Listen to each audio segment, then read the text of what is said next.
possibly the richest family in the world, and virtually nobody is even mentioning them. I'm talking about the Rothschild family. This is incredible, guys. Just to run through some stats with you, the Rothschild Group has ownership stakes in many companies, some of which include air products and chemicals, Duke Energy, Glencore, Alliant Energy, Mitsubishi, FirstEnergy, and Fortis. The richest living Rothschild is David Mayer De Rothschild. He's an explorer and environmentalist with an estimated net worth of $10 billion. They basically built the banking industry, which we'll get into later. It's literally a birth lottery. Just being born in that family makes you set for life. And man, the media blackout on this family is pitch dark. What I was able to dig up dates back to 2008 and 1969. Check this out. Rothschild plans to start a $711 million investment fund to buy minority stakes in closely held companies. The goal is to take advantage of an M&A market that's dropped 46% worldwide last year. That, according to Chairman David De Rothschild, who's also welcoming his son to his banking team. Alexander De Rothschild is joining the family business, moving over from Argan Capital. These people, they were in the game when the game was being invented. This one article dates all the way back to 1969. It talks about the Rothschilds multiplying their money by backing the right people in the right places. Rothschild Gold bought supplies for the Duke of Wellington before Waterloo, financed Disraeli's purchase of the Suez Canal, and bankrolled 19th century railroaders as well as modern industrial pioneers in Newfoundland. No myths. With other partners in other places, the British Rothschilds are quietly working up half a dozen similar syndicates. You can see how influential the family was and is on a global scale just from this one article. The London-based family has long been under the shadow of its wealthier cousins, Paris Rothschilds, and of more imaginative British merchant bankers. Now the firm is catching up, as Rothschilds always seem to do. Edmund de Rothschild, 52, remains the senior partner, but the man who is taking an increasingly vocal role is his first cousin, Evelyn de Rothschild, 37. Now, unlike Edmund, who is active in a largely ceremonial way, Evelyn is pursuing a more aggressive family stewardship. Like they said here, they aren't just a myth. Another story that came up recently about the Rothschild family: treasures from Rothschild family collection fetch over $62 million at an unprecedented auction. This is artist Eugene Lemille's The Great Hall of the Chateau de Ferris, a watercolor painting of the estate built by James Mayer de Rothschild, where many of the pieces in the auction were previously displayed. Some of the pieces in the auction I found some pictures of. A German silver gilt mounted Nautilus cup and cover smashed estimates to fetch over $390,000. An oval Italian Maiolica dish that sold for $163,800 at one of the auctions. This is a really vast collection of art, furniture, silver, ceramics, and jewelry long held in the private collection of the Rothschilds banking dynasty, selling for more than $62.6 million over several auctions at Christie's in New York. The sale marked the first dedicated auction in North America of works from the French branch of the longtime banking family. Most of the lots were acquired in the 19th century by Baron James Mayer de Rothschild, his wife Betty, and their son Alphonse, and have remained in their descendants' collection ever since. The collection included art acquired by the family, particularly work by old masters led by Gerrit Deu's painting, A Young Woman Holding a Hare with a Boy at the Window, which dates back to the 17th century and sold for over $7 million.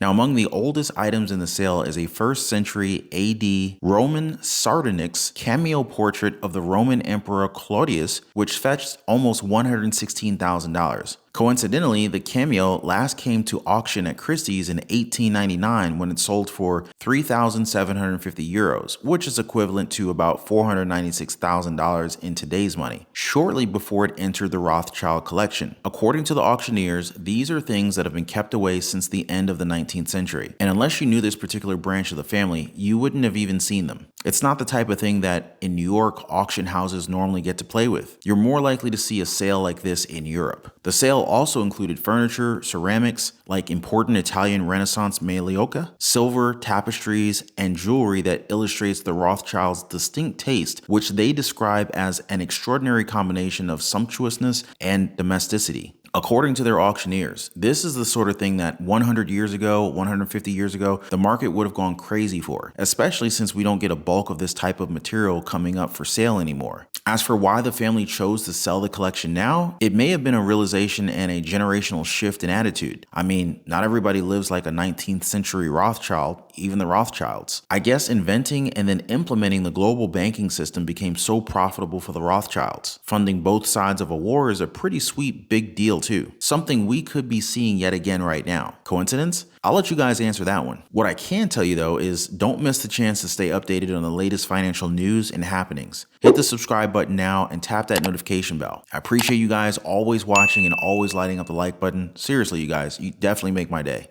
You know what they say, no one gets rich by being nice or even fair. So I thought it'd be a good idea to kind of dig into the history of the Rothschilds family and see if we can find any nuggets of financial wisdom that we could possibly apply to our own financial freedom journey. You know what I mean? So let's talk about the Rothschilds crew, this powerhouse banking family straight out of Frankfurt. These guys aren't your run-of-the-mill bankers. They're basically the rock stars of finance, and back in the day, they were swimming in wealth, ranking among the world's richest families. The whole saga kicks off with Mayer Amschel Rothschild in the 18th century. Smart guy. He was all about keeping it in the family. His 5 sons, Nathan Mayer, James Mayer, Solomon Mayer, Carl Mayer, and Amschel Mayer took the reins and turned the family business into a financial empire. But this family weren't just sitting pretty. They were trailblazers in the international finance. They set up shop in places like London, Paris, Vienna, Naples, you name it. They pretty much laid the foundation for global banking as we know it, playing the game strategically to stay on top. Starting from humble roots in goods and foreign exchange, the Rothschilds expanded their business into everything merchant banking, private banking, asset management, mergers and acquisitions, insurance, venture capital, pensions and investments, sovereign debt, commodities. You get the idea. Now let's fast forward to today, and the Rothschild family is still making waves. They're not just about banking. They're into big infrastructure projects like bridges, tunnels, and railways. Oh, and you know the Suez Canal. Yep, that's also theirs. Beyond banking, they've got their hands in hotels, media, transportation, and even the wine business. That's a whole lot of pies that they have their fingers in, and most of the world doesn't even know about them. That's how you really grow your money. Stay under the radar and create your own system of success. Take the Rothschilds banking empire, for example. Back during the French Revolution, the Rothschild banking empire was on the fast track to expansion. Mayer Rothschild was the man behind the scenes, handling payments from Britain to hire Hessian mercenary soldiers. Now, in the early 1800s, Mayer wasn't holding back. He sent his sons to live in Naples, Vienna, Paris, and London, while keeping one son in Frankfurt. This move made the Rothschild branches the pioneers of cross-border banking, basically the first to do it on such a grand scale. And yeah, they had a knack for investing in war, a strategy that paid off big time. I mean, even our own politicians do it now, right? Before he died, Mayer Rothschild left strict instructions for his heirs on how they should handle family finances. He wanted to keep the fortune within the family, and as such, his will outlined a rigid patrilineal system of succession whereby title and property could only pass through the male line and female descendants were excluded from any direct inheritance, meaning encouraging marriages among family members. Of the 4 Rothschild sons who ventured out, the 3rd son, Nathaniel, achieved the greatest success. He set up shop in Manchester, England in 1798, starting with a textile business and later making a name for himself as a banker in London with N.M. Rothschild & Sons, born in 1810. N.M. Rothschild & Son is still alive today. In 2002, the bank reported 2.7 billion euros in revenue and 606 million euros in net income, with 101.6 billion euros in assets under management. They're basically financial giants. They weren't just about banking. They were the go-to credit source for the British government during crises, managing subsidies, and financing wars like it was nobody's business. Nathan wasn't just a banker. He co-founded the Alliant Assurance Company, which today is a part of the RSA Group, and secured rights to Mercury mines in Spain, practically owning the market for refining gold and silver. Fast forward to 1852, and N.M. Rothschild & Son is refining gold and silver for the Bank of England and the Royal Mint. But you know how the story goes. Wars, politics, and family rivalries chipped away at the fortune. Branches closed, properties were seized, and by the 1970s, only 3 Rothschild banks were left. The Paris Bank took a hit in 1982, getting nationalized and renamed, but in 2008,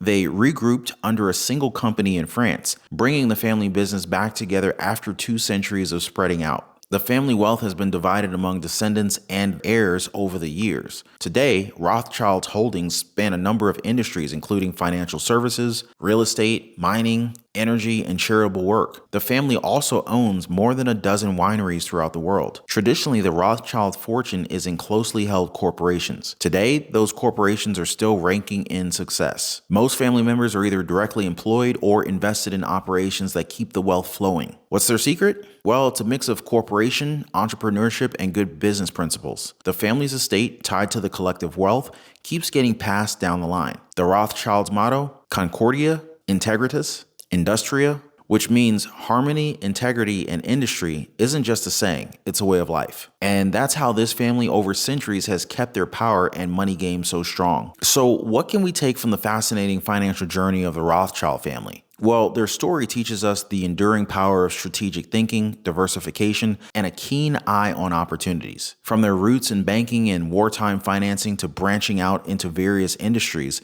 the Rothschilds showcase the importance of adaptability and forward planning.